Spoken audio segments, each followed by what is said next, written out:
kabarnya Rafli? Alhamdulillah baik, Pak. Alhamdulillah baik, sehat walafiat ya. Baik, Rafli, kita ngobrol-ngobrol sebentar dalam rangka untuk pembinaan peserta didik.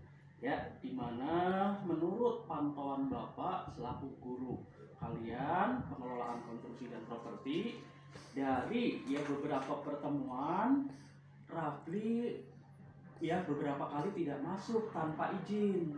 Ya, saya mencatat Rafli ada dua kali tanpa izin, ya Alfa, kemudian satu kali izin, ya. Tuh. Jadi begini nak, ya, apapun kondisinya peserta didik, kami paham, ya, itu karena manusia itu kan ada keperluan, gitu ya. Ada kondisi kurang sehat, sakit, dan tidak bisa dipaksakan untuk datang ke sekolah. Ya, itu. Alangkah baiknya ketika mengikuti atau ada jadwal mata pelajaran, sebaiknya memberitahu kepada rekan yang ada di kelas atau wali kelas. Ya, di mana guru yang mengajar tentu tidak akan mengalpakan ketika kamu tidak masuk, tidak berada di dalam kelas. Mengapa saya sampaikan demikian? Ya, karena pertama terkait dengan kondisi atau posisi Rafli saat ini berada di kelas 12, ya, di mana ini sudah berada di akhir semester 5 dan sebentar lagi mau tamat dan lulus dari SMK 1 Cibinong. Maka saya berharap kehadiran itu sangat penting. Ya, untuk kami selaku guru memberikan nilai. Salah satu faktornya ada dari kehadiran, ya, itu. Kemudian yang saya khawatirkan lagi, ya, itu karena kondisi pasca pandemi ini kan, ya, dimana kita tahu sendiri pembelajarannya banyakkan daring atau online, baik sikap, baik pengetahuan, baik keterampilan, hampir semua peserta didik tidak maksimal.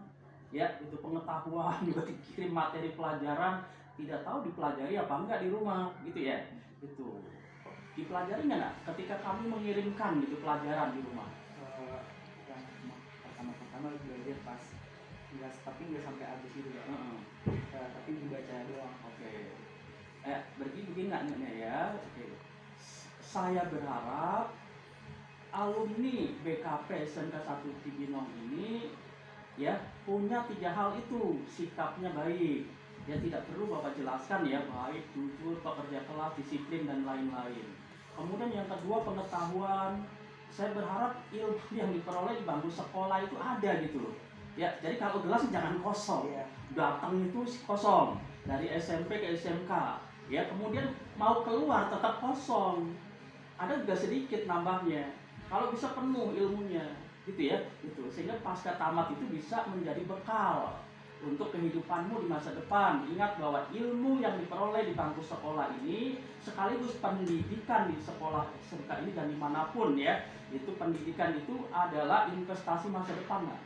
Ya, tidak akan terlihat sekarang. Kamu masih sekolah happy aja, gitu ya, gitu. Tapi nanti akan terlihat pasca tamat dari sekolah ini dan berapa tahun kemudian, bahwa betapa pentingnya pendidikan, gitu ya, gitu. Merubah perilaku dari manusia kurang baik menjadi baik, dari tidak tahu menjadi tahu, gitu ya.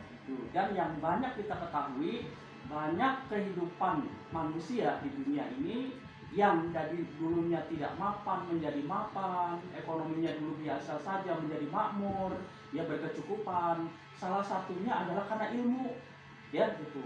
Pak sadarilah nak, gitu ya, bahwa banyak orang yang dari keluarga biasa-biasa saja, tetapi dia pendidikannya bagus, otaknya bagus, akademiknya bagus, diterima di akademi kepolisian, akademi militer, sekolah-sekolah perguruan tinggi favorit, dan pasca tamat, alhamdulillah ekonominya jadi bisa mengangkat harkat dan martabat dirimu, harkat dan martabat keluargamu, gitu ya. Dan yang sangat bangga juga kami sebagai guru-gurunya, gitu ya, punya alumni yang berhasil masa depannya. Tidak kami lihat sekarang, tapi akan terlihat di masa yang akan datang. Jadi sekali lagi kepada Rafli, Bapak berharap motivasi belajarnya ditingkatkan dengan cara mengurangi ya, tidak masuk gitu ya, gitu. Jangan banyak malas gitu ya, gitu. Nggak tahu nih kemana nih, mungkin dari sekolah dari rumah berangkat nih 2 kali berturut-turut di pertemuan saya, ya kan, gitu. Nggak terasa sudah mau akhir semester. Ini adalah bulan terakhir untuk belajar di kelas di semester 5, dan di bulan Desember akan banyak ujian akhir semester gitu ya, gitu. Jadi sekali lagi, pertama jangan banyak membolos ya, terutama di pelajaran Bapak. Motivasi belajarnya ditingkatkan. Kemudian tanamkan dalam diri Rafli pentingnya arti pendidikan. Bukan untuk bapak, bukan untuk mama sama ayahmu, bukan gitu ya. Gitu. Untuk siapa coba penting pendidikan itu? Untuk masa depanmu sendiri, gitu ya, gitu. Bukan untuk siapa-siapa, ya gitu. Saya sangat bangga, orang tuamu sangat bangga apabila Rafli sukses, berhasil. Ya, kalau boleh Bapak tanya, pasca tamat mau kemana nggak? Pengennya sih kerja sambil kuliah Pak. Oh, bagus tuh, punya visi. Ya gitu. Apakah punten ekonomi ayah dan mama biasa-biasa aja, atau mapan, atau berkecukupan? Biasa. Gitu, berkecukupan ya. Artinya sebenarnya dari segi finansial biaya mamamu sanggup ya membiayai. Kalaupun kamu kuliah di perguruan tinggi, sanggup mama itu? Sanggup ya, secara ekonomi ya, udah kelihatan lah gitu ya, gitu. Jadi tolong nak ya, gitu. Saya berharap ya bahwa kamu betul-betul memanfaatkan masa mudamu ini ya, gitu, untuk bekal di masa tuamu nanti ya, karena waktu terus bergulir kan, nggak terasa sekarang. Ini sudah bulan November, Desember, Januari, Februari, Maret.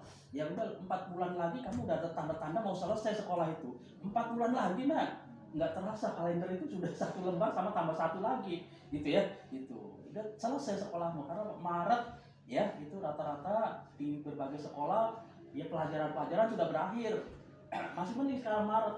Ketika ada ujian nasional zaman dulu, Februari udah beres produktif itu. Udah nggak ada pelajaran praktek, udah nggak ada, selesai di Februari. Karena apa? Maret, April udah banyak ujian UKK, ujian LSP, wah segala macam dah gitu ya, yang dulu-dulu ya. Jadi sejak tidak ada ujian nasional, saya lihat Maret rata-rata selesainya ya. Gua angkatan kakak kelasmu itu Maret itu udah beres semua pelajaran ya, tinggal praktek ini praktek itu, ujian-ujian. Itu saya berharap dipisahkan, gak terasa loh ya. Jangan sampai pasca mau tamat ya ada ujian agama, suruh baca ayat ini ayat itu, nggak bisa gitu. Bisa ngaji nggak? Bisa Pak. Bisa kan? Gitu. Jangan sampai baca doa khusus mayit, sholat mayit, bisa nggak misalkan kayak gitu? Ya sampai sekarang kan harus belajar lagi kan? Nah itu ya, jangan dihafalkannya itu jauh-jauh hari. Tidak tahu nanti apa yang diujikan. Ya tahu tidak apa soalnya nanti pada saat uji kompetensi kalian di jurusan kita. Ya itu apa saja yang diujikan belum tahu kan gitu. Jadi kalau sudah latihan sekarang ikut apa dari Bapak Ibu guru, itu habituasi, pembiasaan. Insya Allah pada saat kamu menghadapi momen-momen penting semacam ujian-ujian, sudah biasa gitu ya. Oh saya udah biasa mengerjakan ini mengerjakan itu gitu ya. Tangan dan otaknya itu udah terampil gitu, udah biasa karena experience ya, pengalaman. Yang diujikan di sekolah kita itu kan tidak jauh dari apa yang dikerjakan, ya kan? Gitu. Jadi sekali lagi, pertama apa? Kurangi bolos, jangan ya sering malas, gitu ya, jangan ya terpengaruh lah oleh luar. Saya tahu tuh gitu, teman-temanmu mungkin ngajakmu main segala macam, maaf gua sekolah gitu ya, itu bentar lagi gua mau tamat, gitu ya. Pastikan itu bisa menolak lagi, jangan nanti aja pulang sekolah deh mainnya gitu ya, apalagi akhir pekan nih Sabtu Minggu, wah bebas ya gitu ya, tapi tetap jaga kesehatan. Kedua, motivasi belajarnya semangat nggak? Biasa aja gitu ya, gitu itu kurang greget gitu ya. Kamu ada nggak keinginan untuk lanjut perguruan tinggi negeri tanpa tes misalkan gitu? Nggak ada ya. Itu akhirnya nggak, kayak air mengalir aja gitu ya. Itu ada nah sekolah-sekolah anak-anak yang itu betul-betul fighting gitu ya, seperti petarung dia. Ya itu belajar, ikut bimbel, belajar sendiri, latihan, dan itu jarang anak-anak seperti itu gitu ya. Itu jarang fighting gitu, spirit gitu. Nggak usah dinasehatin sama mama, sama ayah, sama guru gitu, tapi dari diri sendiri. Karena Pak melihat bagaimana orang-orang sukses, ya gitu. Pernah nggak, maaf nih ya, ada orang yang ayahnya pengayuh beca, ya tapi lulus dari akademi kepolisian ada gitu ya, kemudian maaf ya ada yang kurang mampu tapi nilai